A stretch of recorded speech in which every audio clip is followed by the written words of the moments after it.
अस्सलाम वालेकुम everyone, this is D1 8th edition. Topic है परसेंटेजेस का, एक्सरसाइज 8B, क्वेश्चन 13। कहते हैं कि when the cost of fuel rose by 10% और Albert decreased his fuel consumption by 10%. Albert claimed that there was no change in his expenditure on fuel consumption. Explain if Albert is right or wrong. Wrong है भाई Albert, क्योंकि किसी चीज़ का 10% increase होना और उसी की वजह से किसी और चीज़ का 10% डिक्रीज़ होना सेम और कभी भी नहीं होता। ठीक है, तो सबसे पहले मैं सपोज़ कर लेता हूँ कि फ्यूल जो है ना $X पर लीटर था। ठीक है, अभी हमें नहीं पता है कि $X पर लीटर कितने डॉलर्स हैं। ठीक है ना, हम सिर्फ मान लेते हैं कि $X है। ठीक है, तो हमारे पास इंक्रीज़ हुआ है अगर 10%, तो 10% का मतलब क्या होता है 110। अभी तो आपको पीछे बताते रहे कि जब भी इंक्रीज़ का मतलब होगा तो हम 100% ऐड करेंगे, तो 100%, 100 + 10 110%। ठीक है, तो ये हो जाएगा 0 0 से कैंसिल। 11 जब 10 से डिवाइड होगा तो हो जाएगा 1.1 ऑफ x। तो अल्बर्ट कहते हैं कि उन्होंने अपना फ्यूल कंजम्पशन डिक्रीज़ कर दिया है बाय 10%। ठीक है, तो फ्यूल इंक्रीज़ हुआ था तो फ्यूल कंजम्पशन, अच्छा ये हमारे पास डॉलर में अमाउंट आई है। ठीक है, फ्यूल कंजम्पशन उन्होंने अपनी कम कर दी है, तो फ्यूल कंजम्पशन उन्होंने कम कर दिया 10% से, तो फ्यूल कंज्यूम हो रहा होगा उनका $90 का। ठीक है, 0 0 से cancel, this will become $0.9 of x। ठीक है, फ्यूल के पैसे इतने हो गए और ये फ्यूल कंजम्पशन कर रहे हैं वो इतने डॉलर्स की। ठीक है, तो इनका डिफरेंस निकालें। ठीक है, क्योंकि वो कह रहे हैं कि मुझे तो कोई फ़र्क नहीं पड़ रहा, जैसे हमारे पेट्रोल कितने का भी हो जाए, हम 100 रुपये का डलवाते हैं बाइक में, लेकिन उसकी वजह से पैसे तो हम वही दे रहे हैं लेकिन फ्यूल भी तो कम मिलता है हमें। तो $1.1x minus 0.9 of x dollar, तो कितना आंसर आ जाएगा, तो 11 और 9, तो आई गेस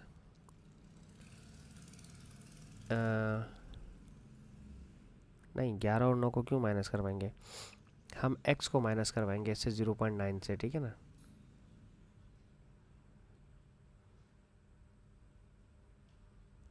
पहले तो हमें फ़र्क पड़ता चलना चाहिए। एक सेकंड रुकें, फ्यूल कंजम्पशन हमारे पास डिफरेंस जो आएगा, पहले जो है वो हमारे पास था $1। ठीक है, डॉलर ऑफ एक्स। ठीक है, इसमें से फ्यूल के पैसे इतने थे। ठीक है, अब जो है वो डलवा रहे हैं अल्बर्ट $0.9 का। ठीक है, 0.9 तो इनकी फ्यूल कंजम्पशन है तो डॉलर में नहीं आएगी। ठीक है, ये सॉरी ये डॉलर में नहीं आएगी, तो 0.9 जो है इनकी कंजम्पशन है और उसके हिसाब से जो इंक्रीज प्राइस है अमाउंट का वो ये है। ठीक है, तो सही है, इंक्रीज प्राइस हमारी थी ये और कंजम्पशन थी ये। ठीक है, $0.99 एक्स इस्तेमाल करें लीटर का और $1.1 के हिसाब से, तो अब इसे करते हैं सॉल्व। ठीक है, तो ये आ जाएगा 0.9 को अगर मैं 1.1 से मल्टीप्लाई करवाता हूँ तो 9 1 जा 9, 9 1 जा 9 और 2 डिजिट्स के बाद पॉइंट आ जाएगा। ठीक है, और साथ में x, तो अगर आप 1 में से 0.99 माइनस करते हैं तो 100 में से 99 गया तो 1 बचता है। ठीक है, तो 1 बचेगा लास्ट में बिल्कुल, तो 0.01, तो 0.01 ऑफ x डॉलर का फ़र्क अभी भी उनको पड़ रहा है लेकिन उन्हें महसूस नहीं हो रहा। आपको ये कहेगा $0.01 का जो डिफरेंस है वो बहुत छोटा है, तो भाई ऐसा नहीं है, ये फ़र्क होता है, लाजमी होता है फ़र्क। ठीक है, बात समझ आ गई, दोबारा समझाता हूँ मैंने क्या कहा कि फ्यूल था पहले इतना और फ्यूल इंक्रीज़ होके हो गया $1.1 का। उनकी फ्यूल कंजम्पशन थी पहले $X की, अब वो अपनी फ्यूल कंजम्पशन को कम करके 0.9 लीटर्स पे लेकर आ गए। पहले 1 लीटर यूज़ कर रहे थे, अब वो उन्होंने लीटर की कंजम्पशन, क्योंकि उन्होंने कहा Albert decrease is fuel consumption, तो वो 0.9 लीटर पर आ गए, थोड़ा सा उन्होंने कम कर दिया। अब जो थोड़ा सा पेट्रोल उन्होंने कम कर दिया वो कितने डॉलर्स का पड़ रहा है उन्हें, वो पड़ रहा है $0.99 का। तो पहले $1 का पड़ रहा था, अब $0.99 इस्तेमाल करें तो फिर भी $0.01 का फ़र्क उन्हें पड़ रहा है लेकिन वो फील नहीं कर रहे हैं। ठीक है, अच्छा 13 के बाद अब हम देखते हैं क्वेश्चन 14। 14 में कहते हैं the length of a rectangle is twice. Okay, एक रेक्टेंगल देख लेते हैं, ये रेक्टेंगल है हमारे पास,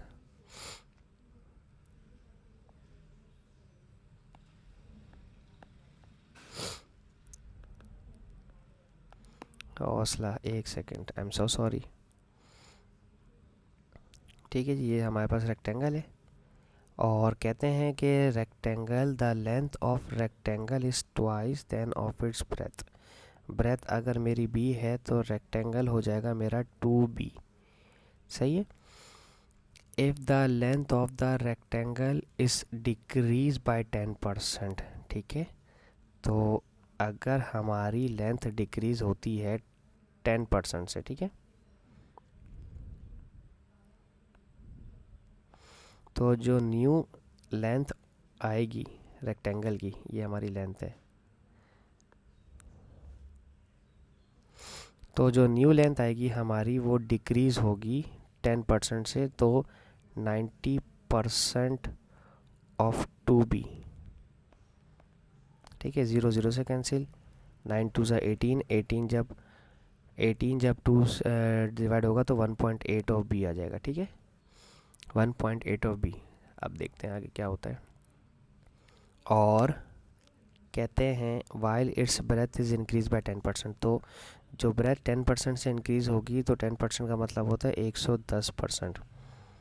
ठीक है, 0 0 से कैंसिल, तो ये हो जाएगा 1.1 ऑफ ब्रेथ। ठीक है, सही है। देखो ब्रेथ इंक्रीज़ होकर 1.1 हो गई और लेंथ डिक्रीज़ होकर 1.8 हो गया।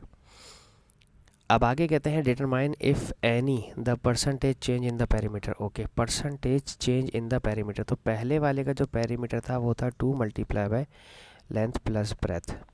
लेंथ था मेरा 2b और ब्रेथ मेरा था ब्रेथ, तो 2 मल्टीप्लाई बाय 3b, तो ये हो जाएगा 2 3 ज़ा 6 ऑफ b। ठीक है, ये पेरीमीटर था मेरा। ठीक है, इसका।